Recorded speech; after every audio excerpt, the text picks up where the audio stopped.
Hello everyone, today we're going to be watching episode 2 of Love Unseen Beneath the Clear Night Sky. Last episode we got introduced to Fuyutsuki and Sorano, with Sorano seemingly being quite introverted and keeping everybody at arm's length, afraid of getting close to anybody, whereas Fuyutsuki seems quite the opposite, who's very outgoing and willing to make these connections despite her being blind. If this is going to be a story where Fuyutsuki, through her actions and earnestness, inspires Sorano to become more outgoing and willing to reach out and make these connections himself, I can't wait to see it because I'm already foreseeing that future and I think it's gonna be quite nice. Anyways, if you guys like the content, feel free to like and subscribe because I post more content like this daily. If you're interested in the full versions of these reactions, you can check out the Patreon in the description below. Without further ado, let's go ahead and get into episode 2 of Love Unseen Beneath the Clear Night Sky.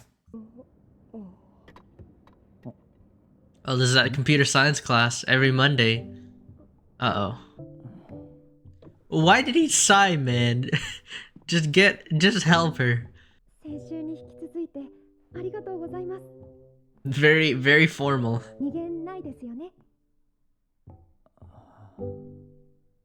Time to help her out during that time as well. Oh, they went back to that vending machine. Fuyutsuki has the drink.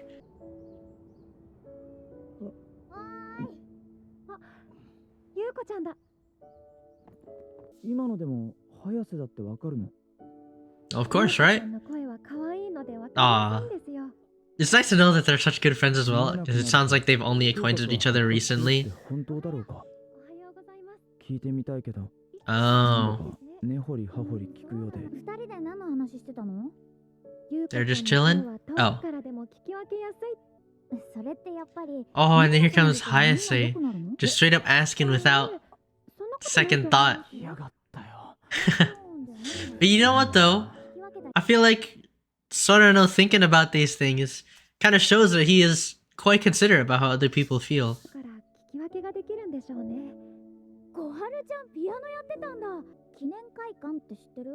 Oh, they're gonna play for her? Inside the memorial hall? Oh, they're just testing. Hahaha. Hi, says good. You ain't leaving just yet, buddy. He was not listening to the convo. Oh. Oh, the festival is coming soon? That's what I hear.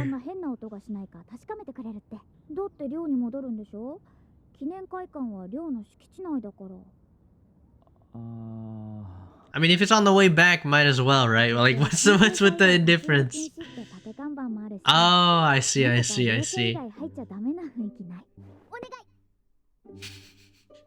He's taking another favor from Hayase, just like how he did with Fuyutsuki.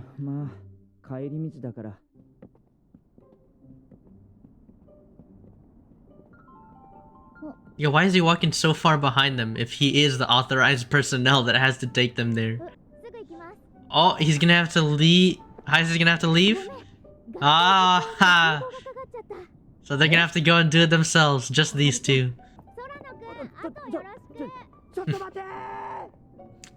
I like how easygoing and carefree Hayase is.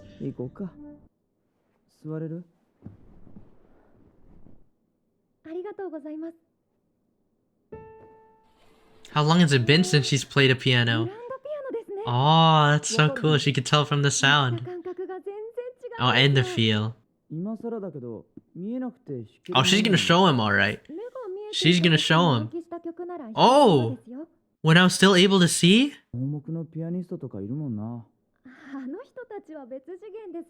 Oh. I thought this was a birth condition. Oh dang, it must have been hard.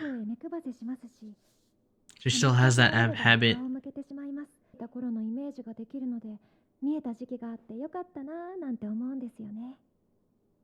Yo, she could say that with a smile on her face.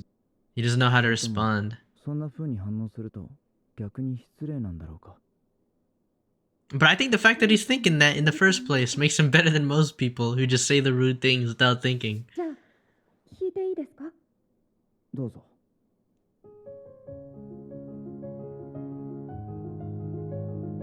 Oh yeah. Oh yeah. So I know you floored yet? Yo, what a moment, by the way. Holy. Oh, and just like that, he's been transported. Oh, yo, this is insane. Is this a real song? Or is this a song composed just for this show?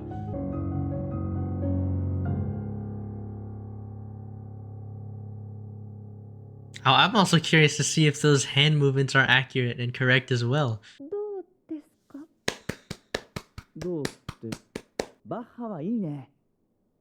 Oh, wait, what?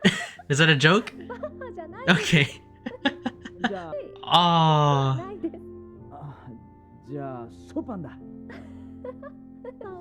Hey, he probably thought about that response for a while. Oh. That is so cool.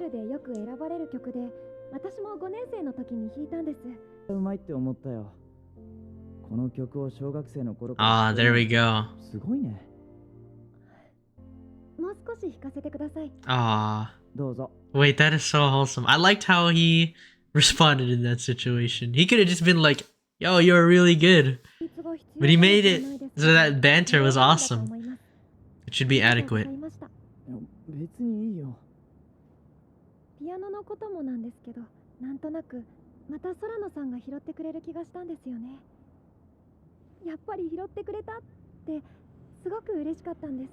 Yo, you hear that? It doesn't even matter. You made her happy.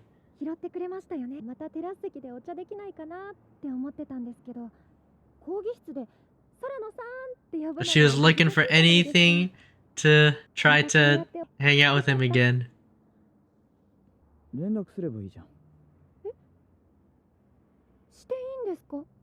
Oh, that door has been opened now. There you go. He's being all bashful about it.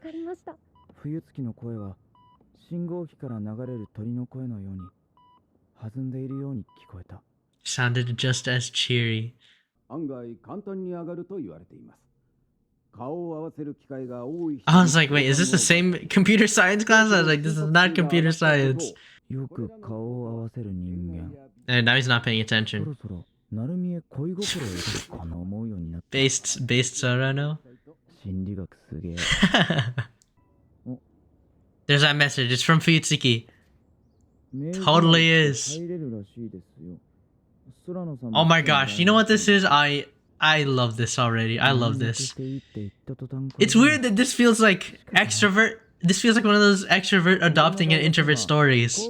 But Sorano's the introvert and Fuyutsuki's inviting him out to all of these things. Oh, he must be thinking, why would Fuyutsuki want to see it? She can't see it. But I feel like she just wants the experience with somebody else there.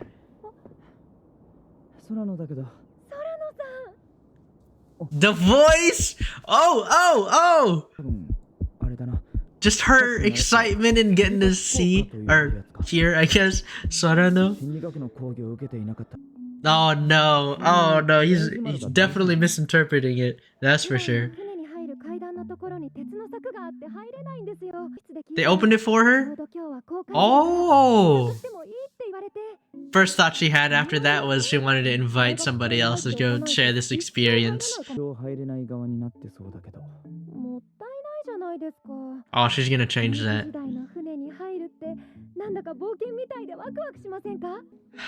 Just the way that she excitedly talks about this stuff, man.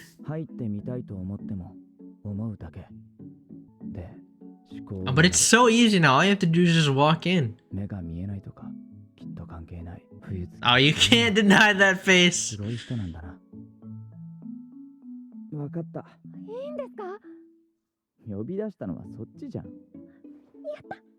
Oh, yo, that was cute.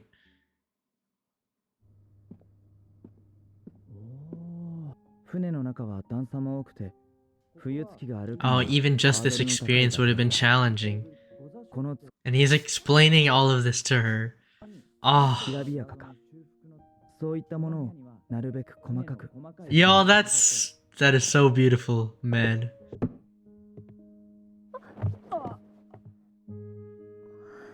I can't even imagine how, like, tough scary that must be just on a regular basis. Also, they just held hands right there. even if it was not them in a romantic manner. Oh. And he's looking up the vocabulary for this.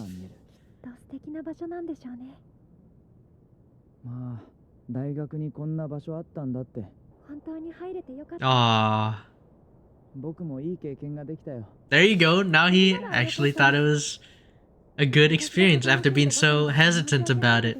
Yo, as far as I'm concerned, this is a date.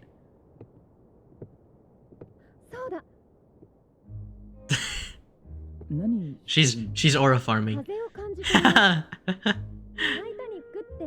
Yo, they're gonna recreate Titanic! Oh my goodness. Yo, Sorano, get in there! Get in there! Ah. Hey yo! Hey yo! Look at the blush on his face. It seems a little dangerous. I am afraid of heights, so I'd be afraid of doing that.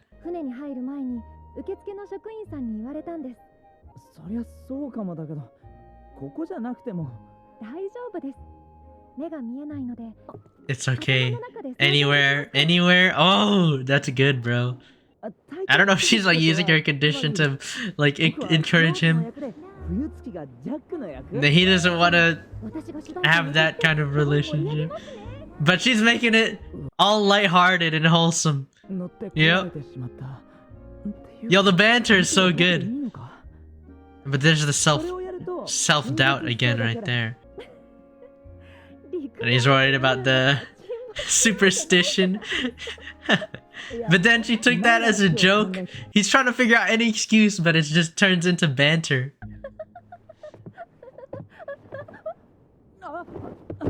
Oh, it's gonna happen anyways. Wait, what happened?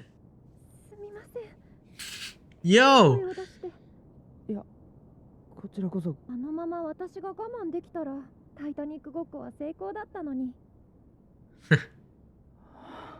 The hand. She was startled by the sudden touch, I feel like. Oh, he's trying so hard to fight that feeling, man. You can't stop it. Especially since they're talking about the Titanic. What? Yo, that is not what I expected. That is not what I expected. Yo, he's feeling the suspension bridge effect. No, that's the suspension bridge effect. That's the difference. There's a contrast of that between what he felt with Fuyutsuki. Yeah, but he was dreaming about it.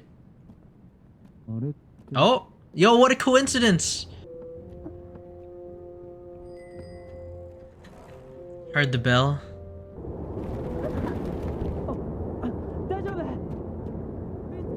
Of course, Sora knows the voice that's coming.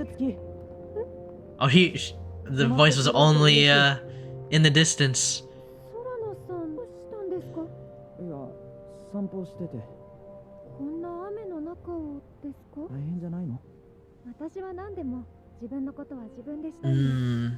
She doesn't have to rely on anybody. Oh, they're gonna be walking together under the same umbrella? Hey! Oh my gosh. He was so hesitant to do this as well when Hayase asked him to. There you go. I also think he's quite kind.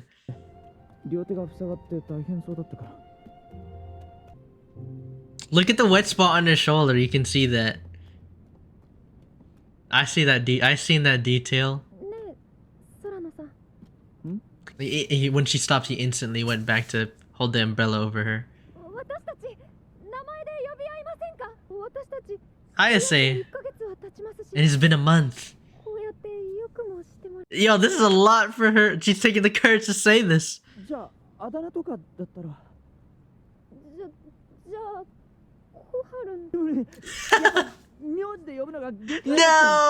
come on, Sorano. This is the perfect opportunity. The raindrops were hitting her eye. She felt the wetness on his hand. Yeah, they're gonna get close, man. She's being her own form of considerate when she felt the wet clothes. Oh, she's gonna call him by his name. Wait, bro, wait, this is cute as hell, man. Wait, this is cute as hell. Yeah, I guess. He's trying to be a nonchalant. Oh, look, she has a little bit of a wet spot on her shoulder. What does that do for you, Sorano? Actually, that might be a bit easier for me to remember. Koharu, rather than Fuyutsuki. It's a little bit of a long name. Kakeru and Koharu. Yo, this series is actually... That was very cute. Alright, that was episode 2 of Love Unseen Beneath the Clear Night Sky. I love this episode already. This is the one that got me quite invested in the characters and how they're feeling. I already thought that episode 1 was quite interesting, and I was curious to see in the future how Sorano would grow and evolve.